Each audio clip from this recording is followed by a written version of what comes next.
I'm Connor Old, and this is Old's Oscar Countdown, and here we are at the final episode of Old's Oscar Countdown. It's bittersweet, but don't worry, we won't be going away. Here I'm going to announce my new series. Stay tuned to that for the end of the episode. What we're going to do right now is jump right into it. These are my Oscar reactions. The last episode for, I guess not 2017, because they'll probably start back up in September when the Oscars things start to roll up again. I had a blast doing this. It was an incredible Oscars. In my opinion, maybe the biggest upset of all time for Best Picture. It was an incredibly exciting Oscars. Jimmy Kimmel, I first thought did a good job. Really enjoyed his sort of bits, and I like Jimmy Kimmel in general, so that wasn't too much of a surprise for me. But let's go with the first surprise. Actually, we'll tease it for my thoughts. Right now, we're going to go from beginning to end on which ones I got right and which ones I got wrong, and why I'm surprised with them. Supporting actor Mahershala Ali, Moonlight. Obviously, that was no surprise with the love for Moonlight. I got that right. Makeup and hairstyling, Suicide Squad. Oh my god. Suicide Squad, Oscar-winning Suicide Squad. Didn't pick it. I thought Man Called Ove would come in second if anything, but I thought Star Trek Beyond would get it. Suicide Squad got it instead. Interesting to see. Here, Best Costume Design. Fantastic Beasts and Where I Find Them. Super interested because this is the first Harry Potter movie. That's the only reason I didn't go with it, because I was thinking about it. I was like, oh, it's a period piece, sort of like the 40s. That makes sense. And you have that typical sort of Eddie Redmayne's jacket there and whatnot. But I thought it would be Jackie because of the bathroom one. Unfortunately, it didn't win there. So, but Fantastic Beasts lost at the Costume Designers Guild anyway. So that was a surprise nonetheless. Best Documentary, O.J. Made in America. I got this one right. Great speech by Ezra Edelman. I thought he did a great job.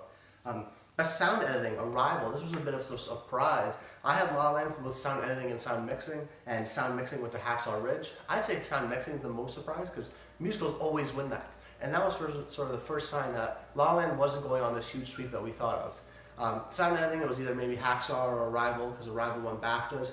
Interesting because it split like this. I thought it was going to go Rival, or Hacksaw, or I thought La La Land. Fortunately, I didn't get either one. That hurt my pool because I got both sound editing and sound mixing wrong. However, I know a lot of people were saying sound editing Hacksaw Ridge and sound mixing La La Land, and they would have lost too. So, the odds were definitely surprises there. And Kevin O'Connell, sound mixer of Hacksaw Ridge, 21 nominations. This is his first win. It was awesome to see that at least happen. And I'm glad Arrival got something for my favorite movie of the year. I knew when to go home empty-handed, and I'm glad I got sound editing because the sound is just superb. And I didn't go home empty-handed, and that's what I wanted. Best Supporting Actress, Viola Davis, Fences, no surprise there, great speech. Best Foreign Language Film, The Salesman. A lot of people were saying Tony Erdmann or A Man Called Ove, and sort of non-accumulative data. A lot of people were saying just because they've heard Man Called Ove was a good movie and people like it, that they were going for it. But I went with the numbers and I went with The Salesman and I got it right. Best Animated Short, got this one right too. Last year I got none of that shorts right. Not documentary, not animated, not live action. Bombed hard on that one. But for this one I got Piper, and I got that one right. Good to see Pixar win again because a beautiful short. Although my pick to win was Pearl. I saw that a few hours before the Oscars in my Google Daydream VR. Super awesome to see. Best Animated Feature, Zootopia. People a lot were switching to Kubo, and I was tempted to switch to Kubo, but just based on the numbers, that was sort of my whole game. Didn't really work out this year, but it did work out in some of these categories, including Zootopia.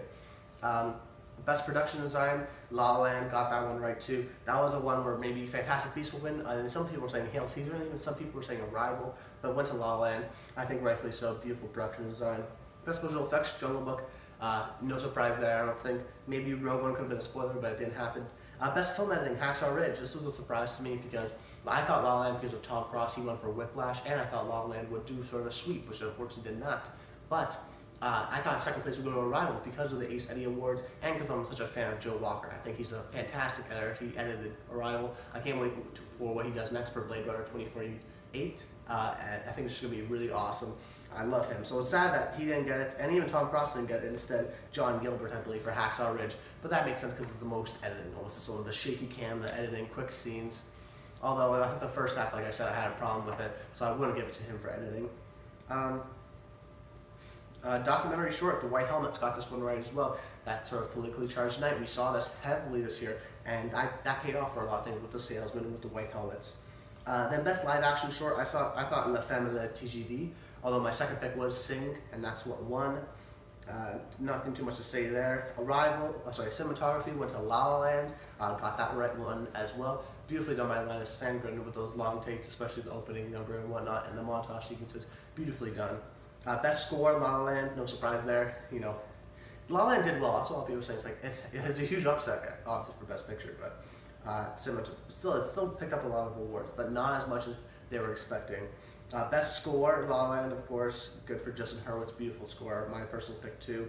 Best song, City of Stars, yep, another point for me. Original screenplay, Manchester by the Sea, another point for me. A lot of people are saying possibly La La Land, you know, it's the most original, but I went with Kenneth Lonergan because they like him and they like the movie Manchester. Best adapted screenplay, Moonlight. I got that right because that was actually one of the categories I was super confident in because it beat out Manchester and La La Land for the original screenplay. I knew that Moonlight was pretty secure in adapting. Although I would have loved to see Eric Heiser win for Arrival. And then Best Director, Damien Chazelle, La La Land, rightfully so, beautifully directed movie. And now that with Best Picture, we're seeing them split a lot of the times now recently. So just be aware for that next year for your guessing your Oscar pools, they're splitting a lot, so be aware. Best Actor, Casey Affleck, Manchester by the Sea. I did not get this one right. I said Denzel Washington. But what I've realized, I've sort of made this connection between Casey Affleck and Mark Rylance. Both of them didn't really campaign. Both of them are internal performances. It's sort of the new trend right now. You know, Oscar history would tell you Denzel's going to win. Why? Because he's campaigning. Because he won SAG. He's got the SAG support branch, which is a large branch. And he gives the bigger performance. It's more obvious. But we've seen guys with Mark Rylance and Casey Affleck where their sort of internal performances are being more respected in the industry because they are harder to do and they're starting to be more respected. And even the campaigning stuff doesn't matter because if they like you and they think you're going to win, they're going to vote for you. So even stuff with Weinstein, Line got no wins. So really the campaigning, Kubo had a lot of posters. That doesn't really matter almost as much now. You know what I mean? It's like, it's a lot of what to do with, I think right now, who they think should win. Something like Kenneth Lonergan for Manchester by the Sea. That was the one that should have won and won. So super interesting to see. Then Best Actress, Emma Stone for La La Land. I saw that coming from a mile away. People were saying Isabelle Huppert. I did not believe it whatsoever. But the problem is that sometimes the categories before, the guilds before worked, something like BAFTAs and like SAGs and Golden Globes all went to Emma Stone. But you know, somebody for Best Picture that did not. PGAs, DGAs, you know, that all that stuff, BAFTAs didn't matter because Best Picture, of course. Scratch out. The winner is Moonlight. Unbelievable. Mix up here, so funny. I mean, but I really would love to see La La Land win. A lot of people were saying Moonlight is a special movie, is a movie to remember. I think it is a special movie, but I think La La Land is an even more special movie. I think that in 10 years from now, I will show someone La La Land and not Moonlight, even if they don't like musicals or they do like musicals. I feel like it's just got that special quality. I know it's a lot of people's sort of favorite, one of their favorite movies of all time. It's so infectious. It's so well done. I'm glad Damien got the win for it, but La La Land. I mean, this is the biggest upset I think in history because everybody was predicting La La Land. You couldn't find one person that went out on a limb in Moonlight. No one was even talking about the potential that Moonlight could win. But I think my theory is that La La Land backlash is real. It got a lot of number 1s and 5s votes, and Moonlight got a lot of 1s and 2s. So with that preferential voting system, Moonlight actually won. Warren Beatty, though, screwing that up. That was incredible. And guys, those are my quick results on the Oscars. Did pretty well. I think I went 16 for 24 because I got mixed up with La La Land. I did one less worse than last year. But anyways, I'd like to tell you about my new sort of project I'm working on. So next week or the week after that, I'm not sure if I'm going to take a week off.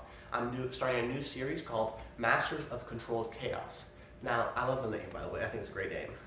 It's about directors. So essentially, each week I'm going to highlight a director, talk about all their movies, what makes them unique compared to other directors, why they've succeeded, their best movie, my personal favorite movie, similar length to this, I'm guessing, sort of 10 minutes. It's not Oscar-based, but it's, you know, sort of film, essay-esque.